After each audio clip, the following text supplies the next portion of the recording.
Good day everyone. This is a demo of how StarServe functions as a table pager.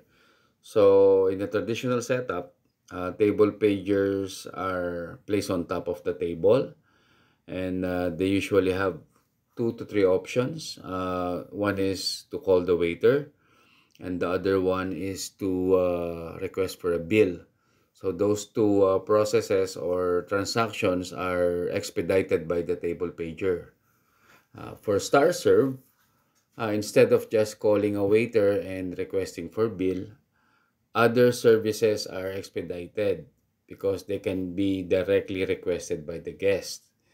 They are available on the guest's device, and therefore the guest can just practically order everything that they need without summoning the waiter first and then waiting for the waiter to fetch the required or the requested item.